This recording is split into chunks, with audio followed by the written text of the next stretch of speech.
the city felt strange that morning. It was the kind of day that started with a quiet, unsettling kind of stillness, the air thick with a humidity that promised rain, but didn't deliver. The streets were unusually empty for a weekday, the hum of traffic softened to a distant murmur, as if the world had decided to slow down just for me. I don't know why I had decided to walk to work that morning instead of taking the bus. Maybe I needed the space to think, or maybe I was just avoiding the crowded corners of my mind. Either way, I found myself walking down the familiar route I always took through the city. The same path, the same corners, the same set of tired storefronts. I walked past the corner cafe, the antique shop that always seemed to be closed, and the little park at the end of the street where the children played under the watchful eye of the old oak tree. It was all exactly as I had seen it 1,000 times before, the mundane architecture of the city comforting in its repetition. But as I reached the halfway point of the street, something shifted. It wasn't anything I could point to at first, just a feeling, the kind that brushes the back of your neck when you're not quite sure if you're alone.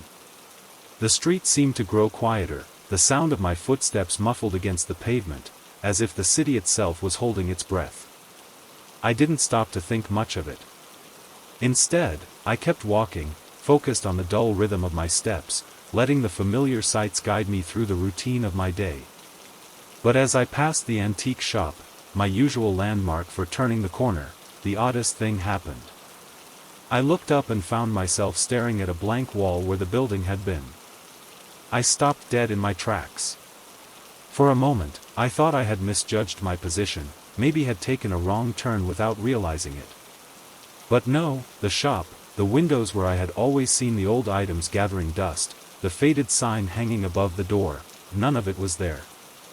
Instead, there was a bare wall of brick, cracked and weathered, with no sign of life. No door. No window. Just a solid wall that hadn't been there the last time I passed. I blinked, trying to shake off the strange sensation crawling over my skin. I took a few steps back, looking up and down the street, expecting something, anything, to break the illusion. But nothing had changed. The street was still the same. The cafe was still on the corner, the park still sat at the end of the road.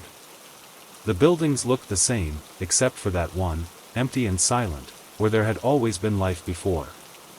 I shrugged, trying to brush off the feeling of unease. Maybe it was under construction. Maybe I had misremembered the location.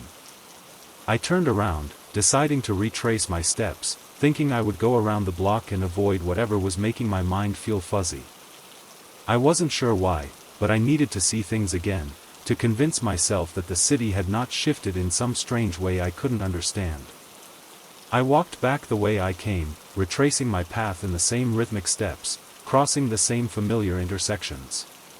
When I reached the point where the antique shop had once stood, I stopped, expecting to see it again, to see the shop window and its familiar dust. But when I looked up at the corner, I felt my stomach drop. The building was gone again. The same bare wall stared back at me, its bricks jagged and unyielding. This time, the sensation of being out of place gripped me harder, the air now thick with something I couldn't identify. I stepped forward again, cautiously, my hand brushing the edge of the wall, searching for something that would explain what was happening. There was nothing. No door, no window, no sign of construction. Just an old, crumbling brick wall. It felt as if the space had never been occupied, as though that part of the city had never existed at all. My heart began to race, and I felt a cold sweat bead along the back of my neck. This wasn't possible. I had walked down this street every day for years. The same landmarks. The same buildings. It was impossible that something could be missing. I turned around, wanting to scream, wanting to shout out to anyone who might have an explanation. But as I looked down the street, something else caught my eye. The city, which had always been a jumble of old and new, felt wrong. The edges of buildings had softened in a way I couldn't explain, and the streetlights seemed to flicker with an odd, unnatural rhythm. I could still see the park at the end of the street, but it was farther away than it should have been, like I had somehow walked into a version of the city that didn't exist in my memory. I tried to shake my head, trying to convince myself that I was tired, that this was some kind of strange dream or optical illusion. But deep down, I knew something was wrong. Something had shifted, and I couldn't find a way to explain it. The city, with its familiar streets and worn-out landmarks, had become something else entirely. I took a few deep breaths, trying to steady myself. I needed to move, needed to get out of this disorienting loop. I turned around and headed back down the street, wanting to find something I recognized, something I could hold on to. But with each step, the world around me continued to change. The buildings, once solid and familiar, seemed to rearrange themselves, as if they were no longer anchored in the same place. The street I had known for so long was shifting, like the pages of a book being flipped too quickly, the text becoming impossible to follow. I reached the intersection again, hoping for some kind of familiarity, but when I turned the corner, I was met with a blank street, where nothing was as it should have been. The buildings had changed again, and the faces of the people walking past me seemed distant, as if they weren't even aware of the transformation happening around them. They walked past with empty eyes, caught in their own world, oblivious to the fact that the city was crumbling, folding, turning into something unrecognizable. I looked up at the sky, which had darkened suddenly, and I realized that no matter which way I turned, the city kept changing. It was no longer the place I knew. The streets, the buildings, the people, they were shifting, warping, as if I was trapped in some kind of dream I couldn't escape from. And all I could do was walk. Keep walking through a city that refused to stay the same, through a world that was slipping through my fingers, changing each time I closed my eyes. It all started with a simple, everyday decision, to take the shortcut. The one I had walked down countless times, without giving it a second thought. It was a narrow alley off the main street, hidden between a cafe and an old bookstore. The kind of place most people passed by without noticing, but I had always found it comforting. The alley was quiet, tucked away from the hustle of the city, with ivy creeping up the brick walls and the faint smell of coffee from the nearby cafe wafting through the air. I had just finished a meeting and was eager to get home. My mind was preoccupied with the tasks waiting for me, and the shortcut seemed like the fastest way to get there. As I walked down the alley, I noticed a woman standing at the far end. She was wearing a long coat, the kind that seemed out of place for the weather, her face hidden beneath the brim of a hat. There was something about her that caught my attention, something almost magnetic in the way she stood there, as if waiting for something or someone. As I got closer, she turned her head and looked directly at me, her eyes catching mine with an intensity that made my heart skip a beat. I had never seen her before, but there was something familiar about her, as if I had crossed paths with her in some other life. She didn't smile, but her gaze was steady, almost expectant. I hesitated for a moment, unsure whether to keep walking or stop and say something. But before I could decide, she spoke. "Turn left," she said, her voice soft but firm, the kind of voice that felt like a command wrapped in a suggestion. I stopped, my mind spinning. Turn left? Why? What was down there? The alley continued straight ahead, leading to the small street that would take me home. The left path she suggested was a dead end, a narrow, winding street that I had never been down. I knew it didn't lead anywhere. But for some reason, her words tugged at me, like a string pulling me toward the unknown. Without thinking, I turned left. At first, it seemed like a normal street, quiet and deserted, much like the alley. But as I walked further, the feeling of familiarity I had once felt in the alley began to slip away. The buildings around me seemed older, more run down, and the air felt heavier, like the weight of 1,000 unspoken words hung in the air. The street didn't end where I expected it to. The buildings were closer now, pressing in on me like walls closing in. The windows were dark, no lights inside, no sign of life.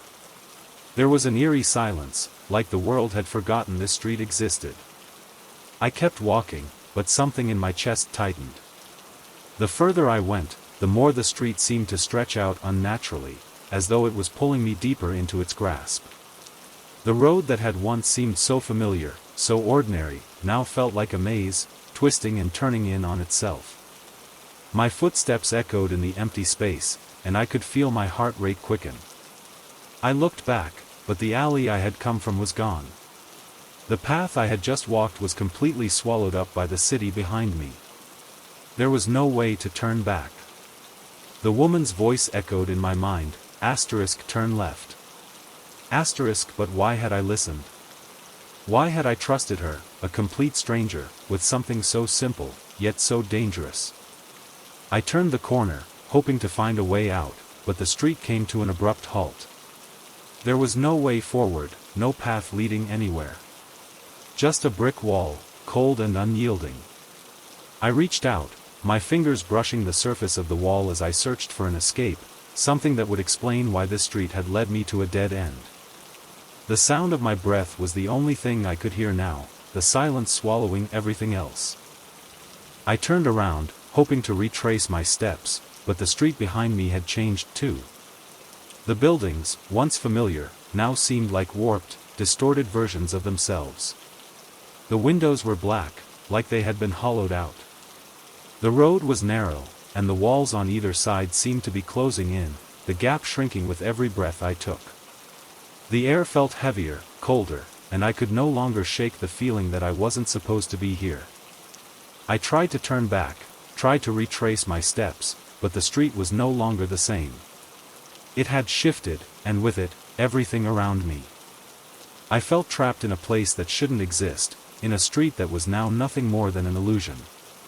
I reached for my phone to call for help, but there was no signal. The screen flickered for a moment, then went blank. I tried again, but the same thing happened. No connection, no way to reach the outside world. That's when I realized, I wasn't in control anymore. I had followed her, blindly, and now I was lost, swallowed by a city that didn't make sense, by a path that had no end. The street had become a trap, a maze with no escape, and the woman who had told me to turn left was nowhere to be seen. The panic set in then. My breath became shallow, my heart hammering in my chest as I realized the truth. I had walked into the dead end, and there was no way out. The city, the street, had changed around me, and I was now a part of it, trapped in a world that wasn't real, following the instructions of a stranger who had led me here without ever explaining why. I took a step back, staring at the wall in front of me, feeling the weight of the silence press down on me. The air was thick now, the world around me growing darker. The streetlights flickered, casting long shadows across the pavement. And I realized then, with a sinking feeling in my gut, that the street hadn't just led me to a dead end. It had led me somewhere worse, into a place where there was no turning back. I had always been a person who kept time close, always watching the clock, calculating how long I had before I needed to be somewhere or do something. There was a certain comfort in it, the rhythm of the seconds ticking away, each moment measured and accounted for. I thought I knew time like the back of my hand, its gentle march forward, the way it quietly shaped our lives without us even noticing. But what happened that day changed everything. It was a normal morning. The kind where the sunlight crept in through the blinds, soft and diffused, painting the room in shades of gold. The sound of the clock on my wall was steady, like it always was, its ticking a constant presence in my quiet apartment. I had just finished my breakfast, the mug of coffee still warm in my hands, and I was looking at the clock, lost in thought, as I usually did before heading out to work. It wasn't anything special, just another day. But then, it happened. The ticking grew louder. At first, I thought it was a trick of my mind, the way my focus had sharpened on something so mundane. But no, it wasn't just in my head. The tick-tock of the clock, which had always been a soft background hum, was now a pronounced beat, louder and louder with each passing second. It filled the room, a rhythmic, almost thunderous sound that echoed in the stillness. My eyes flicked to the clock on the wall, but nothing had changed. The hands were moving exactly as they should. The second hand still sweeping in its steady, predictable arc. I shook my head, dismissing it as some odd sensation brought on by fatigue. But the sound didn't stop. It got louder, more insistent, like the ticking of a giant clock in some dark cavern. It felt like it was vibrating through my bones, pressing on my chest with each tick. I stood up, walking over to the clock on the wall, trying to figure out what was happening. I reached out to touch it, half expecting it to be shaking, vibrating, or doing something that would explain the increasing noise. But no. It was steady. Unchanging. Its hands were perfectly still, just as they should have been. Yet the sound, it didn't stop. It was overwhelming now. I could feel it in my teeth, in my skull, the ticking invading every thought, every breath. My heart began to race. The air in the room grew thick with it, the ticking, like an insistent pulse, pushing against the walls of the space. It was as if time itself was trying to break through the silence. I felt dizzy, disoriented. I stepped back from the wall, my mind scrambling to make sense of what was happening. But then, the strangest thing occurred. I glanced at my watch, the one I always wore on my wrist, and noticed that the time hadn't moved. It hadn't changed. The hands on the clock were still in the exact same position as they had been before. And the clock on the wall, still the same. Time had not shifted at all. Yet the ticking grew louder, the seconds louder, heavier. It was then that I realized that something was wrong. Something more than just a loud clock. The room, the world around me, felt different. The ticking wasn't just a sound anymore, it was a force. It was as if the very fabric of time was stretching, twisting, but remaining in place. The seconds, though they hadn't moved on the clock, felt as though they were suspended, and yet, in the same breath, they were racing forward. It felt like I was standing in the same moment, trapped, but the seconds were pulling at me like threads, unraveling the present with each tick. I needed to leave. I needed to escape this moment, this sensation. But as I grabbed my bag and moved toward the door, the ticking followed. It didn't stop. It followed me into the hallway, down the stairs, and into the streets.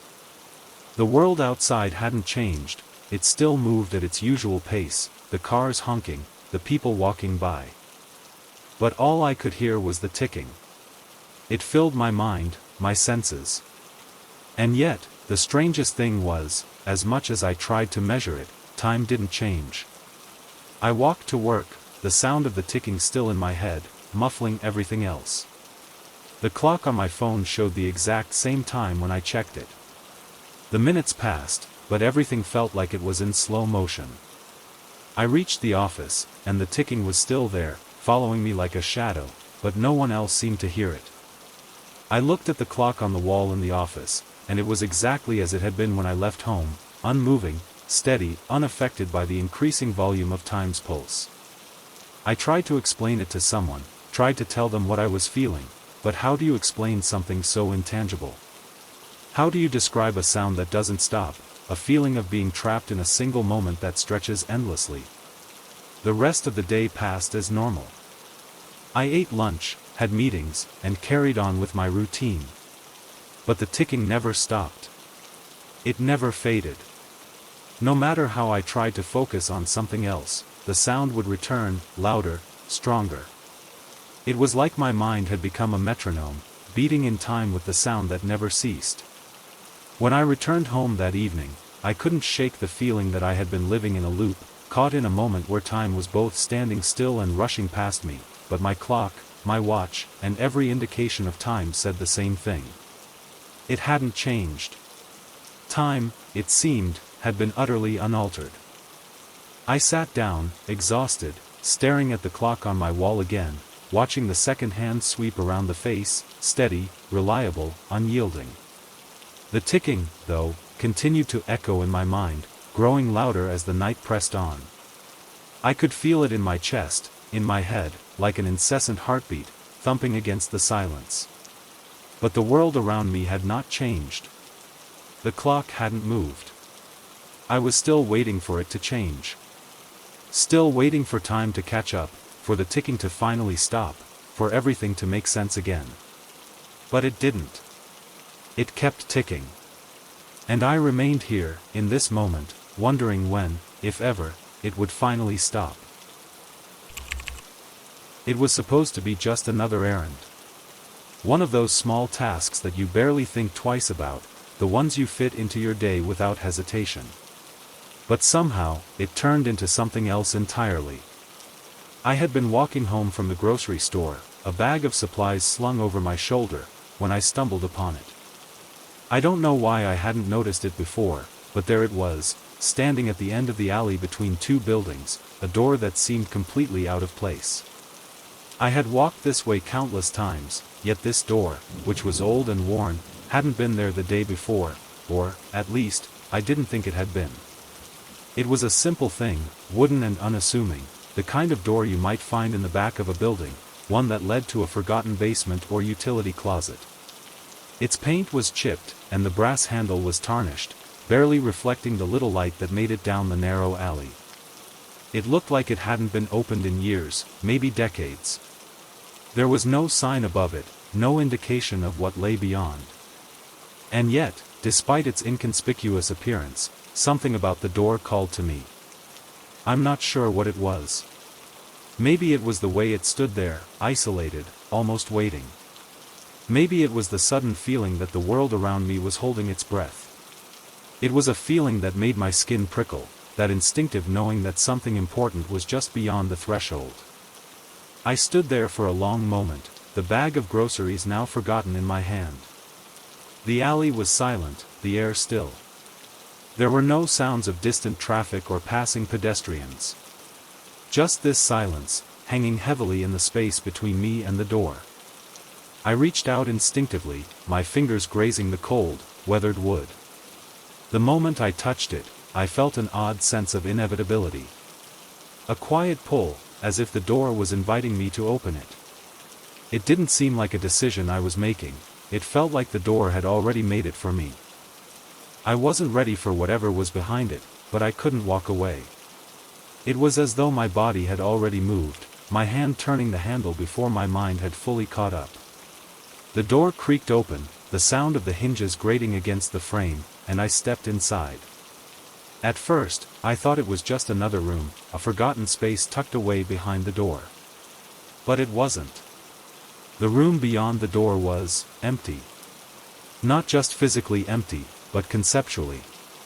It was a space that shouldn't have existed, yet here I was, standing in it, as though I had crossed some line I wasn't supposed to cross. The walls were dark, the ceiling low, and the floor was covered in dust that seemed to shimmer in the dim light. The air felt thick, as if it was charged with something I couldn't understand, and yet, it felt familiar. I stepped further in, my heart pounding in my chest. There was no exit. No windows, no doors to lead me anywhere else. Just this strange room that stretched on in all directions, seemingly endless, a space that shouldn't have been real. The silence was almost unbearable now, oppressive, as if the room itself was waiting for something. I turned around, expecting to see the door behind me, the one I had just opened, but it was gone. The wall where it had been was now smooth, featureless. No door, no handle. Just the same dark space that seemed to swallow everything in its path. Panic flared in my chest. I tried to call out, but the words stuck in my throat, caught in the thick air. I reached for my phone, but there was no signal. No connection to the world outside. Just the silence pressing in on me from all sides. I walked a few paces, my footsteps echoing in the emptiness. The walls felt closer now, like they were pressing in on me. My breath quickened, and I found myself looking for something, anything, to explain why I was here. Why this place existed, why I had been pulled into it. But there was nothing. The room remained unchanged, a void that felt like it was made of shadows and nothingness. And then, just as I thought I couldn't stand it anymore, I saw something on the floor. A small, faded object, half buried in the dust. I knelt down to examine it, my fingers brushing the surface of what looked like an old photograph. It was black and white, the edges curling with age, the image blurry but still recognizable. There was a group of people in the photo, standing together, smiling, but as I focused on their faces, I realized something: one of them was me. I jerked back, the photograph slipping from my hand and disappearing into the dust.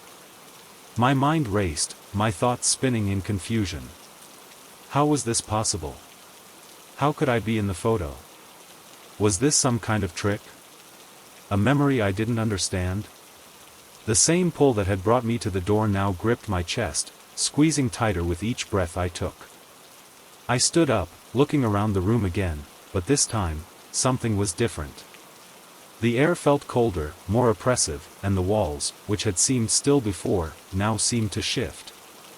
They were moving, slowly, imperceptibly, but they were changing, folding in on themselves. I could hear a faint sound now, a soft whisper that I couldn't place.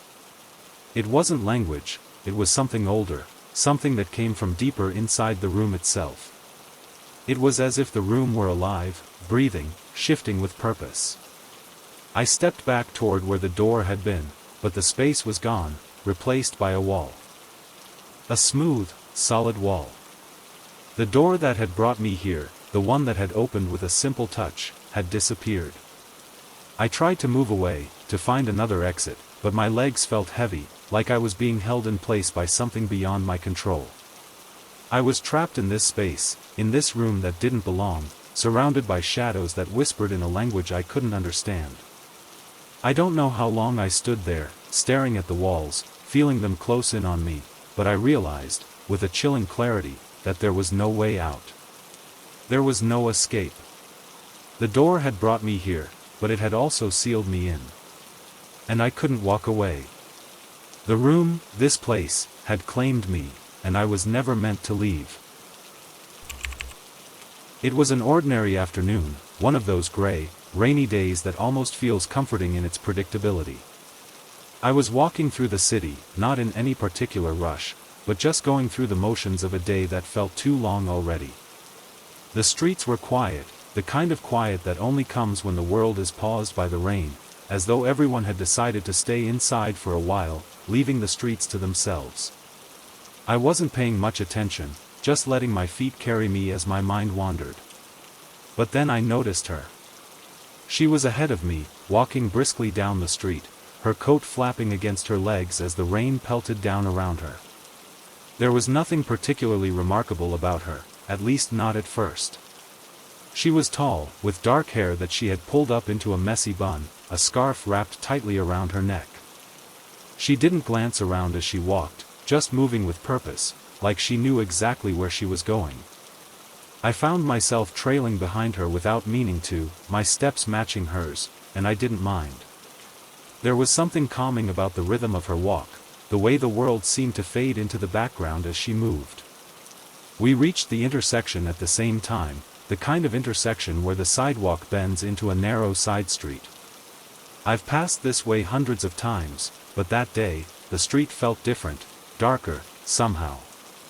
Maybe it was just the weather, but there was something about it that caught my attention.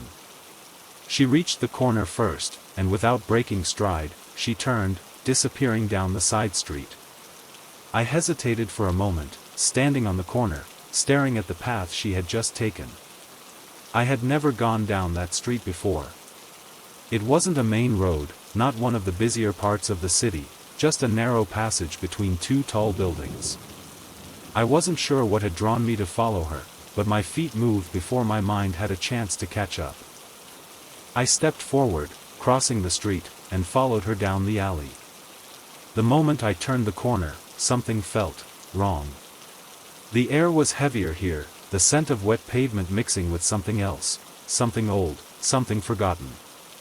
I walked a few steps, keeping my pace slow, and glanced up at the buildings on either side. They were tall, too tall for the narrow alley, their windows dark and unwelcoming.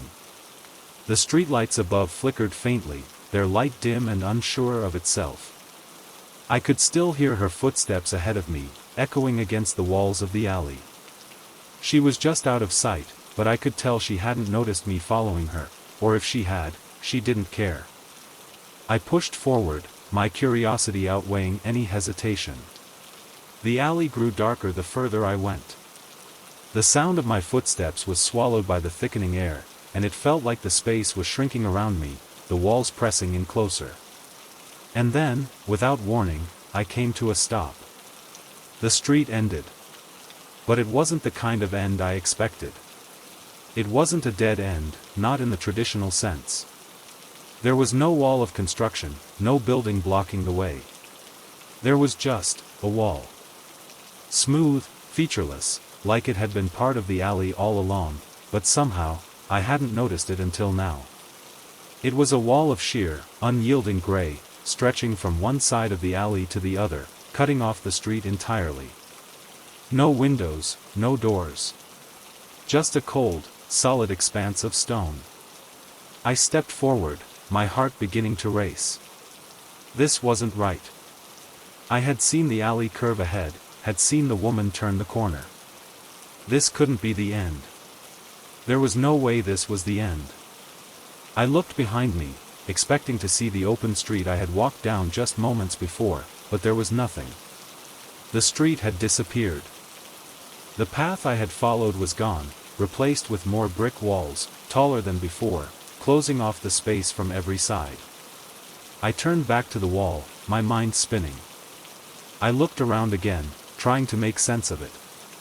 The wall stretched up higher than I could see, and it felt like the alley, like the entire city, had vanished behind it. My footsteps echoed in the silence, the only sound in the world now. I walked along the wall, searching for an opening, something, anything, that could explain where I was, but there was nothing. The smooth stone was unbroken, impenetrable. No signs, no markings, just a cold, unyielding surface. I stood there for what felt like hours, trying to calm my breath, trying to convince myself that I was just disoriented, that I had missed something, that this wall was just some kind of construction I hadn't noticed. But as I reached out and touched the surface of the wall, I felt a sudden, sharp coldness, like the stone itself was sucking the warmth out of the air. It wasn't just a wall. It felt wrong. I pulled my hand away, my breath quickening.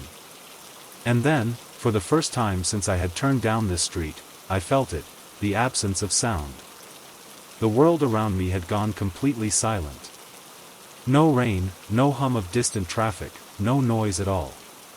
The quiet was so thick it felt like it had weight, like it was pressing against me, suffocating me. I turned around again, my eyes scanning the alley, but there was nothing. The woman, who I had been following so blindly, had vanished. She was gone, like the rest of the alley, like the city itself. I tried to move, to turn back, but it felt as if the very ground beneath me had become unstable, shifting with each step I took. It was like the walls were closing in, like the world was folding in on itself, and I was trapped in this place with no way out.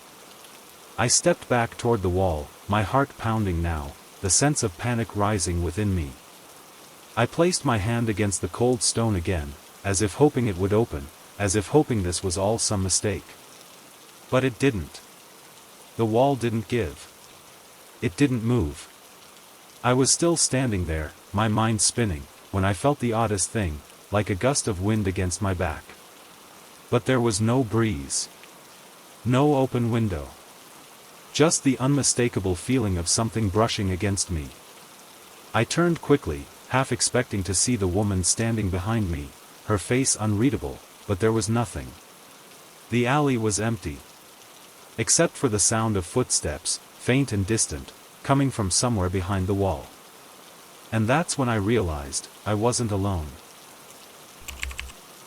I've always been the type of person who notices the details. Little things, the way the sunlight hits the sidewalk at a certain time of day, the way the trees sway in the wind, or the distinct sound of footsteps on a rainy street. It's the small things that make life feel real, feel tangible. That's why, when I started to see him, I couldn't let it go. It wasn't the kind of thing you could easily explain away. It happened on an ordinary Wednesday. I had been walking to the coffee shop on the corner, like I did every morning before work, the routine so familiar it barely registered anymore. The street was a little busier than usual, a few more people out and about. I was lost in thought, as always, when I spotted him across the street. He was standing outside the bookstore, just watching the people pass by. He was tall, dressed in a dark coat, his face partially obscured by the collar. He didn't look out of place at all, and yet, there was something about him, something that made me pause. It wasn't just his appearance, it was the way he stood there, motionless, as though he was waiting for something or someone. I kept walking, not thinking too much about it. But as I crossed the street and approached the coffee shop, I saw him again. This time, he was closer, standing on the corner across from the cafe, staring at the window as if he were waiting for someone to appear inside. I stopped in my tracks. The same person. Same height, same dark coat, same quiet intensity. I shook my head, thinking it was just coincidence, just a trick of the mind. But when I turned to enter the cafe, there he was again, standing just outside the door, his back to me now, as though he had been standing there all along, waiting. I stood there for a moment, my heart racing. Something was off, but I couldn't quite put my finger on it. He hadn't moved from his spot, he hadn't changed location, not once, not since the moment I had first seen him. I tried to shake the feeling of discomfort, telling myself that I was just tired, that maybe I had been imagining things. But as I made my way inside the cafe, I couldn't stop thinking about him. How could he have been in 3 different places within the span of just a few minutes? The idea of it didn't make sense. I ordered my coffee and sat by the window, my eyes drifting back to the street. And that's when I saw him again. This time, he was across the street, sitting on the bench by the park. The coat was the same, but his hair was different now. A little longer, a little darker. His posture, too, had changed. He wasn't standing still anymore. He was slouched forward, one arm resting on his knee, his gaze downward as if lost in thought. The first time I had seen him, he had been standing so rigidly, so unmoving, like he was waiting for something. This new version of him seemed different. Softer, in a way. But it was still the same person. I felt a chill crawl down my spine. I couldn't look away. I tried to distract myself by taking a sip of my coffee, but when I looked back at the park, he was gone. The bench was empty. I waited for the unease to pass, but it only grew. I finished my coffee quickly, almost without tasting it, my mind racing. I needed to leave, to get out of there. Something was wrong, and I couldn't explain it. I stood up, adjusting my coat, and made my way to the door. As I pushed it open, I glanced out onto the street, and there he was again. This time, he was standing at the intersection, not far from the cafe. But this time, he wasn't alone. A woman stood beside him, her arm looped through his. She was smiling at him, laughing, her head thrown back as if he had just said something funny. But the thing that made me freeze was the fact that his face was different now. The sharp jawline I had noticed before was softer, the eyes that had been dark and intense were now wide, almost boyish. He looked younger, younger than the man I had seen just minutes ago. And yet, I knew it was him. I could feel it, deep in my gut. It was the same man. But he wasn't the same. I didn't know what to do. My heart was racing, my mind spinning in circles. How could this be happening? How could one person, someone I had never met, change in front of me like this? His clothes were the same, but his entire appearance, his demeanor, he was different. Was it a trick? A game? Was I imagining it? I crossed the street, my footsteps quick, trying to escape the strange feeling that had wrapped around me. But as I walked, I looked over my shoulder, and there he was, again.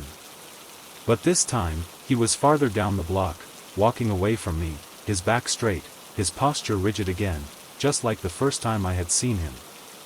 The same man. But he wasn't the same anymore. I couldn't figure out what was happening. I stopped at the corner, staring at him, my breath catching in my throat. This time, I didn't look away. I couldn't. His face was familiar, but it wasn't. I had seen him 3 times that day, and every time, he was different. I didn't know what was happening, or why, but I knew one thing for sure: it wasn't just my mind playing tricks on me. There was something more. And I wasn't sure if I could ever look at the city the same way again. It was a quiet night, the kind where the city feels like it's almost asleep. The streets were wet from an earlier rain, the pavement reflecting the dim light from the street lamps as I walked home from the corner store. The usual bustle of the city had quieted down, and I found myself alone in the soft, damp silence, my footsteps the only sound against the rhythm of the falling drizzle. I was a few blocks from home, cutting through the side streets as I usually did to avoid the main roads. The old buildings around me were familiar, their cracked facades and worn windows telling stories of 100 years of city life. The streetlights overhead flickered every few seconds, the glow soft and flickering, casting a strange light that seemed to dance with the shadows. It was the kind of night where the edges of reality felt just a little out of focus, and I found myself walking slower, almost savoring the quiet. That's when I noticed it. The streetlight in front of me flickered again, its light fading to almost nothing before briefly coming back. It wasn't unusual, not in this part of town, where the lights sometimes struggle to stay on. I shrugged it off, but as I passed beneath it, I noticed something strange in the reflection. My reflection. For a moment, I didn't think anything of it. I was too tired, too used to seeing myself in passing glances in windows or mirrors. But this time, it was different. The light flickered again, and as the darkness overtook the glow, I saw my reflection freeze. I stopped walking, my heart skipping a beat. I looked at the window beside me, where my reflection should have been, my tired face, my hoodie, the bag of groceries hanging loosely from my shoulder. But the reflection didn't match me. It was darker, the details blurred, like someone had dipped it in shadow. It wasn't just that the window was dim. No, it was more than that. My reflection stayed in the dark, while I, in the real world, was bathed in the faint flickering light of the street lamp. For a moment, I wondered if I was imagining things. Maybe I was more tired than I thought. But no, the reflection, my reflection, wasn't moving. It stayed in the dark, unmoving, while I stood there, staring at it. The light flickered again, and just like before, my reflection remained still. It didn't follow my movements. I reached out to touch the glass, and even then, my reflection didn't change. It was as if it was waiting, trapped in the shadow of the light. I stepped back, my mind racing. I could hear the faint rustle of my own breath, feel the cold air around me, but I couldn't shake the feeling that something was wrong. I turned away from the window, my eyes flicking toward the next streetlight, but that too flickered and died, leaving the street drenched in darkness. It was then that I realized something far worse. The reflection wasn't just frozen in the dark, it was different. There was something off about it. The expression, the angle of the body, the posture, it didn't feel like me anymore. It felt foreign, as if my reflection had taken on a life of its own, one that wasn't mine. I turned quickly, my steps suddenly hurried, trying to shake the feeling of unease that crept up my spine. But the darkness of the street was thickening. The lights, one by one, blinked out, casting the streets into a deeper blackness. I tried to walk faster, but the shadows seemed to follow me, seeping through the cracks of the city, swallowing the light, leaving me more and more isolated in the dark. I glanced back over my shoulder, and there it was again, my reflection, still standing beneath the last flickering streetlight, unmoving, in the shadow, watching. But this time, there was something in the reflection. I could see it now, clearer than before. Its posture was wrong, the way it held itself unnaturally still, like a thing that didn't belong. Its head was turned slightly, not in a way that was natural, but in a way that suggested awareness, a quiet, unsettling presence. My heart pounded harder now. I turned and ran, my footsteps echoing against the wet street, but no matter how fast I moved, I could still feel it, my reflection, staying behind, rooted to the shadows. I didn't stop running until I reached my apartment, my breath ragged as I unlocked the door. The lights inside flickered on as I stepped into the small hallway. I didn't bother turning them off, didn't even think about it. I slammed the door behind me, leaning against it for a moment, trying to gather myself. I wiped my face, trying to shake off the feeling that had clung to me, the weight of that strange reflection, still hanging in my mind. I didn't know what had happened out there, but I knew one thing: whatever I had seen, it wasn't a trick of the light. I moved into the kitchen, trying to ignore the heaviness in my chest. But then, I paused. The mirror above the sink. I hadn't thought about it at first, but as I glanced over, I saw it. There I was, standing in front of the sink, my reflection, perfectly clear, as it should be. But as I looked closer, I realized something was different. Asterisk, my reflection wasn't moving. Asterisk, it stood there, frozen in place, just like the one outside. It was me, but it wasn't. I could see it clearly now, the eyes, the set of the mouth, the way my body was turned slightly, as if frozen in time, but in the worst way. The reflection remained in the dark, no longer just a passive image in the glass, but something watching me. Something waiting for me to make a move. I stepped back, my breath caught in my throat. The reflection didn't change. And for the first time in my life, I didn't want to look into a mirror anymore. The lights flickered in the kitchen. The shadows stretched, and for just a moment, I could hear the faint sound of ticking, like the passage of time suddenly dragging on, slowing. I couldn't walk away. Not from the reflection. Not from the dark. And I couldn't tell if I was still in the world I knew, or if I had crossed into something else entirely. I hadn't meant to go back, not really. But there I was, standing in front of the old house again, the one I hadn't set foot in for years. The house that had been my childhood home, the place where memories had been made and unmade, where laughter and silence had shared the same walls. It was a strange pull, something deeper than nostalgia, that brought me back to this place. Maybe it was the stormy weather or the loneliness of the city that made the house feel like a beacon in the distance. Or maybe it was something I couldn't name, the feeling that something unfinished was waiting for me, just beyond the threshold.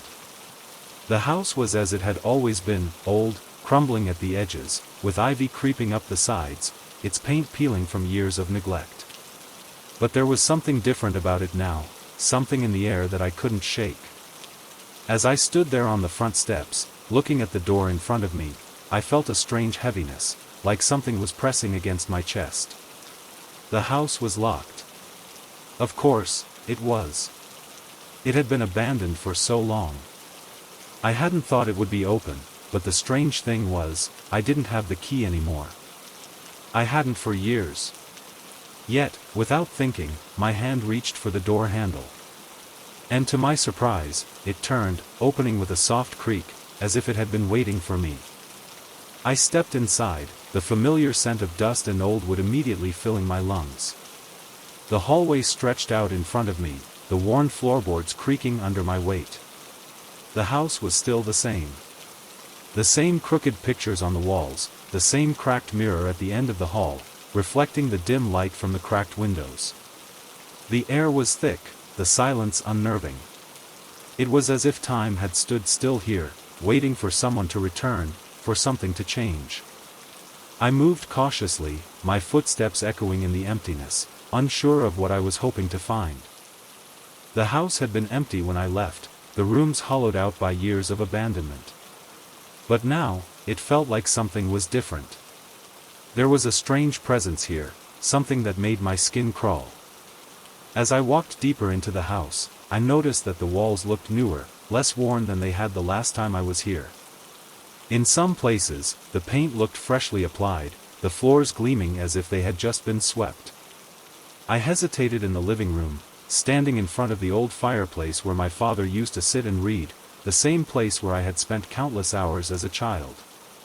The room was empty now, save for a few pieces of old furniture covered in dusty sheets. But the air seemed to hum with a kind of quiet tension, like the house was holding its breath, waiting for something to happen. It was then that I noticed the door to the basement. It was ajar, just slightly, a sliver of darkness peeking through. I hadn't remembered it being open before, but I couldn't say for sure. Something about it seemed wrong. The door, once locked tight, had been left slightly ajar, as though someone, something, was beckoning me to come closer. I took a hesitant step toward it, my breath shallow, the sound of my heartbeat loud in my ears. The door creaked as I pushed it open, revealing the steep stairs leading down into the dark. The air down there felt colder, heavy with dust and something else, something that made the hairs on the back of my neck stand up. I had never liked the basement. As a child, I had always imagined it as a place of forgotten things, a storage of memories long buried, a place where things, people, even, could disappear. I stood at the top of the stairs, my hand hovering over the old banister, when I heard it. A sound. Faint at first, almost like a whisper. A voice, soft and unintelligible, floating up from the darkness below. I froze, my heart racing. The sound wasn't like any of the creaks or groans of an old house settling. It was something else. Something too deliberate, too purposeful to be ignored. I should have turned back. I should have run, left the house, and never looked back. But something made me take a step forward. Maybe it was the curiosity, the need to understand what was happening, or maybe it was the thought that I was finally about to confront whatever had been haunting me, whatever had been left unfinished. I descended the stairs, each step echoing louder than the last, until I reached the bottom. The air down here was colder, thicker, and the whispering voice grew clearer. It wasn't a voice I recognized, but it was familiar in a way that made my blood run cold. I turned the corner at the bottom of the stairs and found myself standing in the middle of the basement. The walls, once filled with old furniture and boxes, were now bare. The floor was clean, almost too clean, and there, in the center of the room, was a small wooden table. It was strange, that table. It hadn't been here before. It was out of place, sitting in the center of the room, untouched, waiting. I walked toward it, unable to stop myself. On the table was an old key, identical to the one I used to carry with me, the one I used to lock the front door, the one I had long forgotten. I reached for the key, my fingers trembling, and as I picked it up, I felt the strange weight of it in my hand. It was warm, as if it had been recently used, and I could feel the old wood of the table beneath my fingertips, rough and worn. And that's when I heard it again. The door. The front door, the one I had entered through. Asterisk click. Asterisk, it was the sound of it locking. I spun around, my heart thudding in my chest. The basement door was shut tight now, and there, standing in the doorway, was the same figure I had seen in the reflection earlier. The same person. My heart raced as I tried to make sense of what was happening. But before I could move, the figure stepped forward, its face hidden in shadow. The words came slowly, as if spoken from a place far, far away. "You can't leave," it whispered, the voice cold and familiar, like it was always meant to be here. "You never left. You were always meant to stay." And then, I understood. I had never left. I had never walked out of this house. The door, the one that had opened for me, was locked from the outside. I was still here. Trapped in the same space, unable to move, unable to escape. The house had never let me go. The key in my hand, the door behind me, the figure in front of me, they were all a part of the same unbroken cycle. I had walked in, thinking I could leave, but the house had other plans. And now, I was stuck in the same place, the same room, the same moment, locked in a house that was never meant to let me go. It was one of those quiet afternoons, the kind where everything moves in slow motion. The city hummed with the usual dull noise of cars passing, voices drifting in and out of my consciousness, but it felt distant, like I wasn't fully part of it. I was walking down the street, not in a hurry, just taking in the quiet rhythm of the world around me. The sunlight filtered through the trees above, casting long shadows on the sidewalk, and I couldn't help but feel that everything was painted in soft, golden hues. I turned the corner, passing a small cafe, and that's when I saw her. She was sitting outside on the patio, alone, a cup of coffee resting in front of her. Her eyes were on a book, but when I passed, she looked up, and for a moment, our gazes locked. She smiled at me. It wasn't just a fleeting smile, it was warm, inviting, like she knew me. It was the kind of smile that makes you feel seen, like you're not just another passerby. I stopped for a second, caught off guard by how real it felt, how personal it seemed. Her eyes were soft, her lips relaxed in a way that made it feel genuine, like there was no hurry to her expression. For a moment, the world around me seemed to hold its breath. But then something happened that I couldn't quite explain. The sunlight, which had been warm and bright only moments before, suddenly stopped moving. It was as though time had frozen in that moment, and yet, the world continued, unaware. The shadows beneath the trees didn't shift. The warm light from the cafe's windows remained locked in place. The air didn't seem to flow as it had a second ago. It was as if she was bathed in light, but no matter what direction the sun moved, that light didn't change, didn't shift with the passing hours or the turning of the earth. I glanced around. Everything else seemed to be moving. People walked past me, their feet tapping against the pavement, cars passed by with their engines humming, the breeze ruffled the leaves. But her, she was a part of something different, something still, something apart from the normal flow of time. I wanted to turn away, to continue walking, but my legs felt frozen to the spot. I couldn't explain it. It wasn't fear, not exactly, but something about that moment, her smile, the light, made me feel like I was on the edge of something just beyond my reach. I took a slow step toward her, unsure of why, but compelled in a way that didn't make sense. Her gaze never wavered. It was as if she knew I would come closer, as if she had been waiting for me, waiting for this exact moment. Her smile remained unchanged, perfect in its stillness, like the very air around her had stopped to capture it. I don't know how long I stood there, caught in that strange frozen moment. The sunlight, unchanged, made her face glow with a soft warmth, but still, no matter how many times I blinked, the light stayed the same. Her eyes remained locked on mine, unblinking, unflinching. There was no sound now. I could hear everything else, the city, the hum of life, but it felt muted, like her presence had cast a silence on the world around us. And then, without any warning, the moment shifted. The world around me seemed to lurch forward, as if a time I hadn't realized was frozen had suddenly caught up. I blinked, and the moment was gone. The sunlight began to move again, the shadows resumed their flow, and the world felt, once more, like it was turning in the right direction. I took a step back, my breath coming a little quicker now, as I tried to make sense of what had just happened. I glanced at the cafe again, but she was already gone. The chair where she had sat was empty, the coffee cup untouched. No sign of her, no trace of the moment. It felt like I had imagined it. But I knew I hadn't. I had seen her. I had felt that smile, that light, like it was meant just for me. But now, there was nothing left but the quiet street and the ordinary passing of time. I continued down the sidewalk, but the odd feeling lingered. The way the world had stopped. The way the light around her never moved. It clung to me, like a shadow that I couldn't shake off.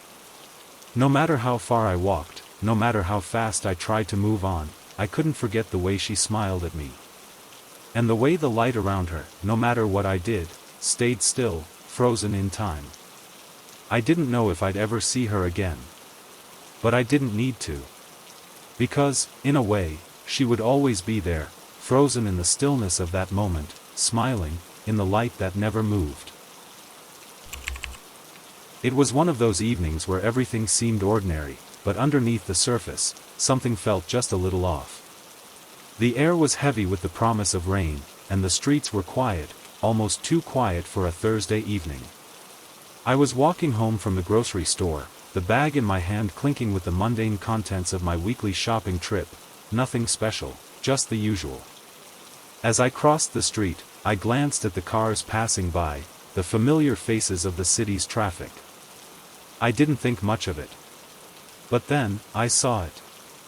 A dark blue sedan, one that I recognized, driving past me. It wasn't the car itself that caught my attention, but something about the way it moved. It was going in the wrong direction. The street was one way. I knew this street. I had walked it 100 times, and the traffic, like clockwork, always flowed in the same direction. I stood there for a moment, my feet frozen to the ground as the car drove past me, heading straight into oncoming traffic. The headlights gleamed in the dim evening light, cutting through the haze of the street lamps, and for a brief second, I felt like I was trapped in some strange dream, as if the car shouldn't have been there at all. I blinked, trying to make sense of it. Was I imagining things? Had I misjudged the street? But no, I knew the road, and I knew the rules. This was a one-way street. I turned around, expecting to see the car turn around the next corner, but it was already out of sight, swallowed by the curve of the street. My mind raced, trying to come up with a logical explanation. Maybe the car was just lost. Maybe it was one of those rare cases where someone didn't see the signs or misunderstood the direction. But no. This wasn't just a mistake. The car had driven past me with such certainty, with a strange kind of calm, as if it belonged there, as if it had driven this route countless times before. I felt the hairs on the back of my neck stand up. I continued walking, but my thoughts kept going back to that car. Something about it didn't sit right with me. As I reached the next block, I heard the sound of another car approaching. My gaze automatically snapped to the street, expecting the familiar flow of traffic. But when I looked up, I saw the same car again, the dark blue sedan. It was heading toward me. And again, it was going the wrong way. This time, it was even closer, its headlights bright, the engine humming low as it sped down the street. It wasn't just driving in the wrong direction, it was coming directly toward me, heading straight into the path of oncoming traffic. My heart skipped a beat, and I froze for a moment, my legs unwilling to move. It didn't make sense. How could it be in front of me again, so soon? The car I had seen moments before, driving the wrong way, was now back, repeating the same pattern, like nothing had changed. I stepped back, instinctively moving to the sidewalk's edge, watching as the car grew nearer. It was almost like I was watching the same scene play out over and over, a loop that I couldn't escape. The car moved with an eerie calmness, as if its driver didn't even realize anything was wrong, or maybe didn't care. It passed me again, heading in the same wrong direction, and just like before, it disappeared around the corner. I stood there for a long time after it passed, my mind trying to make sense of what had just happened. Was it the same car? Maybe. It was hard to tell. But the feeling I had, the unsettling sense that something was wrong, didn't leave me. It lingered, hanging in the air like the oppressive humidity of the evening. I looked around, trying to see if anyone else had noticed. But the street was empty. There were no other pedestrians, no other cars on the road. Everything was quiet again. Too quiet. I looked down the street, and for a moment, I considered going in the opposite direction, away from the strange car. But I had only a few more blocks to go, and I couldn't shake the feeling that I needed to keep walking, to keep moving forward, even if the road felt off balance. I didn't see the car again. Not that night, at least. But the sense of something out of place stuck with me. It lingered through the rest of my walk, as I passed the familiar streets, as I made my way home.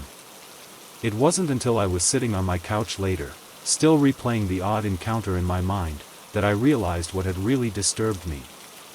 It wasn't the car itself. It wasn't even the fact that it was going the wrong way. It was the fact that, every time I saw it, I had already seen it before. I had seen it earlier, just moments before, as if it were replaying the same moment over and over again, like a scene stuck in some kind of loop. And that's when I realized, it wasn't the car that was wrong. It was everything else. I had seen it drive past me twice, in the wrong direction, but when I thought about it, I couldn't remember seeing it pass me the first time. The timing, the order of events, everything about it felt off. The car, and everything surrounding it, felt like it was folding in on itself, as though I had somehow stepped into a place where time didn't make sense anymore. The next morning, I walked the same route again, out of habit, out of some strange need to prove to myself that it hadn't been an illusion. I didn't see the car again.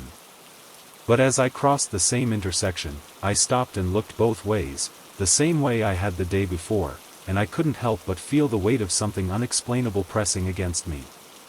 The streetlights flickered above me, but the road remained unchanged. The car that had driven past me wasn't there anymore. But every time I closed my eyes, I could still hear its engine humming in the distance, like it was coming back again. The street was quiet, the kind of quiet that presses against your ears, making even the slightest noise seem loud.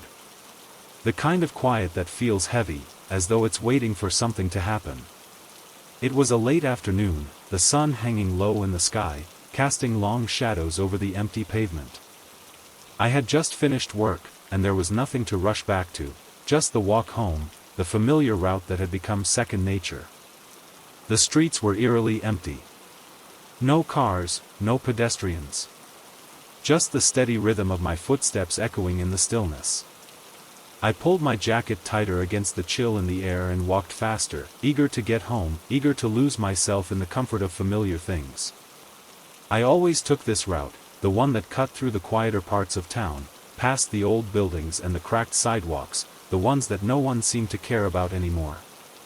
As I passed the old cafe on the corner, I glanced at the windows, half expecting to see someone sitting inside, but it was empty. The chairs were stacked up, the lights dimmed. A couple of pigeons scattered across the sidewalk ahead of me, but other than that, there was no sign of life. I quickened my pace, the hairs on the back of my neck prickling for no particular reason. And that's when I heard it. A whistle. It was faint at first, barely audible over the sound of my own footsteps. But it was there, clear as day, a simple, cheerful tune. The kind of whistle you might hear on a lazy Sunday afternoon, the kind that's meant to calm you. But there was something off about it. The rhythm was uneven, and it sounded too close. Too deliberate. It wasn't just a passing sound, like someone whistling as they walked by. It was like someone was right behind me, standing just out of view, but still close enough for me to hear the soft, rhythmic whistle. I stopped in my tracks. The street was empty. I had seen no one pass me, no one coming from the other direction. No one was behind me, and yet the whistling continued. It wasn't loud enough to be disturbing, but it was persistent. It had a strange cadence, like the person behind me wasn't trying to hide, wasn't trying to blend into the background. It was casual, even playful, like they were enjoying the sound of their own whistling. But it wasn't a sound that belonged in the emptiness of the street. I glanced over my shoulder. Nothing. No one. I shook my head, trying to brush off the unease creeping up my spine. It must have been a passerby, I told myself. Someone further down the street, out of sight, or maybe even a car with the windows down. It didn't make sense, but I had to rationalize it. I couldn't just stand here, frozen in place, listening to the sound of a tune that wasn't mine. I started walking again, faster now, my footsteps quicker as I tried to outrun the feeling that something wasn't right. But the whistling followed. It wasn't louder, but it was clearer now, like it was being carried on the wind, and I could hear it no matter how fast I walked. The tune was still the same, soft, melodic, almost too familiar, like it was something I had heard before. But I couldn't place it. I couldn't remember the last time I'd heard that tune. I turned the corner onto the next block, thinking maybe the noise would dissipate. The street was still empty. The same old houses with their peeling paint and cracked windows, the same overgrown hedges, the same cold, silent street. But the whistling didn't stop. I turned down the next alley, walking faster now, feeling the tension tightening in my chest, my mind racing. There was no one behind me. There couldn't be. I was alone on the street, and yet, the whistling was as clear as if someone was right there, walking just a few steps behind me. My breath was quickening, and I didn't dare look back again. The fear was creeping in, spreading through my veins like cold water, freezing my limbs. I tried to calm myself, tried to convince myself that it was nothing. Just a figment of my imagination. But the sound of the whistling, so consistent, so present, told me otherwise. It was there, insistent, like it was waiting for me to acknowledge it. I took a sharp turn into the next block, the sound of my own footsteps loud in my ears, trying to drown out the whistling that still echoed in the air. The street ahead was even emptier than before, the dim glow of the streetlights casting long shadows across the cracked pavement. I wanted to run, but I couldn't. My legs felt heavy, like I was being pulled into the dark, and the whistling never stopped. I reached the end of the street. The whistling was still there, but now, it had changed. It wasn't just the same simple tune anymore. The melody had twisted into something darker, something unsettling. The rhythm had become erratic, jarring, like it was no longer meant to soothe but to unsettle, to provoke. I couldn't take it anymore. I spun around, heart pounding, my hands shaking as I scanned the empty street behind me. There was no one. No one at all. I stood in the middle of the street, feeling the cold rush of wind against my face, the sound of the whistling still lingering in the air, but it was fading now, like it was being swallowed by the silence. I took a few deep breaths, trying to calm myself, trying to make sense of what was happening. And then I heard it. A soft, barely audible whisper, right in my ear. Asterisk, I'm right here. Asterisk, I froze. My blood ran cold. The hairs on my neck stood up as I turned, slowly, dread crawling up my spine. The street was still empty. But the whisper remained. I remember the day so clearly, like a picture in my mind, but one that's slightly out of focus. It was an afternoon in early autumn, one of those crisp, breezy days when the sky is impossibly blue and the air smells of fresh leaves and something earthy, something shifting. I had just moved into the new apartment, still adjusting to the change, still unpacking boxes I hadn't quite gotten around to opening yet. The building was old, weathered in a way that spoke of history, but it had a charm to it that made it feel like home. The floors creaked when you walked across them, and the radiator hummed in the background, but it had warmth, a comfort that made me feel like I wasn't so alone in the world. I had been in the apartment for a few weeks now, settling in, but something about the building kept pulling at the back of my mind. I had yet to meet any of my neighbors. No one had knocked on my door to introduce themselves, and I hadn't crossed paths with anyone in the hallway. The whole place felt quiet, too quiet, almost, like something was waiting to happen. That afternoon, I stood by the window, watching the wind toss the last few golden leaves into the street. The city beyond was bustling, cars whizzing by, people rushing to and fro. But in my corner of the world, it felt isolated, like I was looking out from behind a veil, separated from everything that was happening out there. As I stood there, I noticed something, or rather, someone. Across the street, in one of the neighboring buildings, I saw her. She was standing by the window, her figure outlined against the dimming light. She wasn't moving, just standing there, looking out the window, the curtains drawn back just enough for me to see her. She was dressed in what looked like an old-fashioned gown, the kind of thing you might see in old photographs, the fabric heavy and dark. Her face was obscured, but there was something about the way she stood that caught my attention. It wasn't that she seemed out of place. It was more that she seemed timeless. She stood there, motionless, as though she had been waiting for something, or someone, for a very long time. It wasn't like she was staring directly at me. But the weight of her stillness was unsettling, like she was aware I was watching, even though there was no way she could know. I tried to shake it off. It was probably nothing. Maybe I was just imagining things, the way the light hit the window in a way that made her figure seem like a shadow, a trick of my tired eyes. But when I looked again, she was still there. I stepped away from the window, my heart beating a little faster, trying to push the feeling out of my head. I told myself it was probably just a neighbor, someone in their own apartment, with no idea I was looking at them. But when I glanced back one more time, I saw her again, still in the same place, still as a statue, her hands resting gently on the windowsill. And that's when I realized something strange. The curtains were still open, just enough for me to see her, just enough for me to know she was there, but the inside of the apartment was completely dark. No lights, no movement. The curtains stayed open, and yet, somehow, the inside of the apartment remained hidden, as if it were being kept from me. I don't know why, but I felt compelled to keep watching. I didn't know what I was waiting for, but I stood there, transfixed by her presence, as if my gaze was somehow keeping her in place, forcing her to remain where she was, a silhouette against the window. But the longer I stared, the more something felt wrong. I could feel the air around me growing heavier, pressing in on me, the quiet of the apartment becoming too loud, too oppressive. Something about her presence, about the way she was just standing there, not moving, not acknowledging anything, was slowly creeping under my skin. I took a step back, my breath shallow.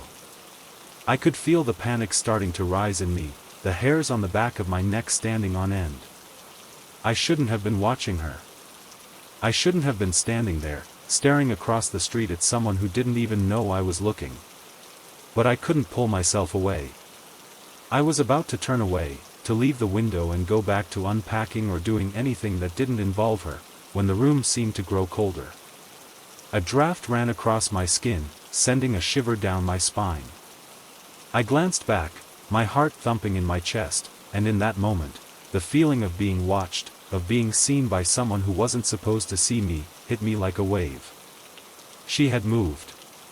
Not physically, not in the way I expected.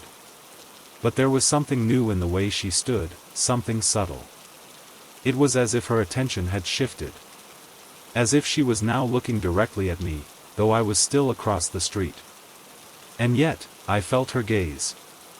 It wasn't just her presence, it was the way it felt, a weight pressing into my chest, a feeling I couldn't shake. Like she was aware of me, of my existence, in a way that no one else was. I couldn't look away. I shouldn't have looked away, but I did. I forced myself to turn around and walk away from the window. My heart was racing now, the breath in my lungs coming faster. The quiet of the apartment pressed against me, making the air feel suffocating, and yet I couldn't escape the feeling of her watching me, even though I knew she couldn't see me anymore. I went to the kitchen, trying to distract myself, but my thoughts kept drifting back to the window, to her. I tried to shake it off, to tell myself that it was nothing, that I was just being paranoid, imagining things. But as I walked back into the living room, I couldn't help but glance toward the window again. The curtains were still open, but now, the room across the street was dark. The woman was gone, and the window was empty. I stood there for a long time, staring at the empty window, unsure of what I had seen or what had happened. I had watched her, but she had never moved. And yet, her presence lingered, a weight in the room that I couldn't escape. It wasn't just her standing there. It was the feeling that she had been waiting for something, or someone, for a long time. But when I turned away, the darkness inside her apartment remained. And I realized then that I had been waiting for something too. Waiting for the moment when I would understand why she had been there, why the curtains never moved. But I never did.